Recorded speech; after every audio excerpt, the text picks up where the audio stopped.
لقيت السماعه الجميله دي، ولقيت الايربودز دي. تمام، لقيت الايربودز دي. ده مايك علشان وانا بعمل اللقاءات بتاعتي وكده. السلام عليكم.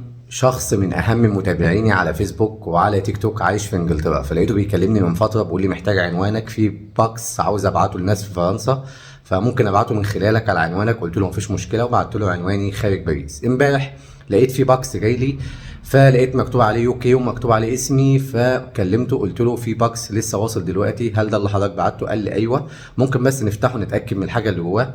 فبفتحه يا جماعه، لقيت السماعه الجميله دي، ولقيت الايربودز دي. تمام، لقيت الايربودز دي.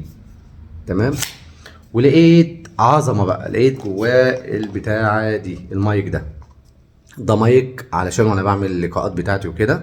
فقلت له في 3 حاجات موجودين جواه. قال لي الحاجه دي هديه مني ليك، فممكن تقبلها مني. طبعا عاوز اشكر حضرتك على المايك الجميل ده، بصراحه صوته نقي جدا، جربته امبارح وانا قبلت الهديه. النبي صلى الله عليه وسلم قبل الهديه وانا قبلت الهديه، وشكرا جدا لحضرتك. وبعدين في حد يجي له هديه ويرفضها من شخص محترم زي حضرتك؟ مستحيل طبعا، لان اهم حاجه الهديه جايه من مين؟ جايه من ناس غاليين يا جماعه، من اهم متابعيني وعايش في انجلترا ومن الخليج العربي، حد محترم جدا. الله يبارك لحضرتك.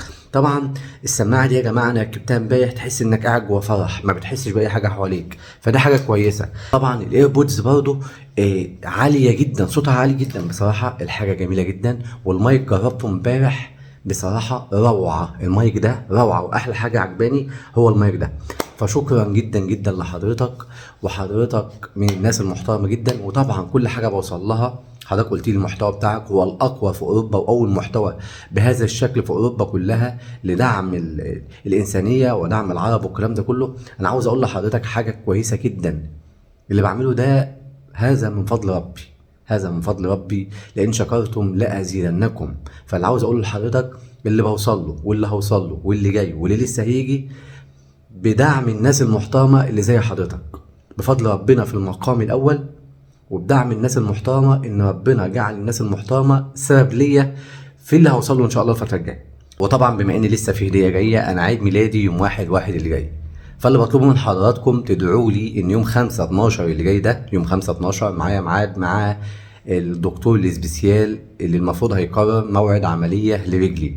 فانا بدعي ربنا اهم شيء ما اعملش العمليه دي، لان ان شاء الله لو العمليه دي ما اتعملتش وكان في علاج او طريقه للعلاج لرجلي من غير عمليه، فيوم 1/1 اللي جاي اللي هو يوم عيد ميلادي هيكون في حاجه جامده جدا هعملها في باريس ان شاء الله. فدعوات حضراتكم ليا، ويومكم زي الفل وسعيد على الجميع. السلام عليكم.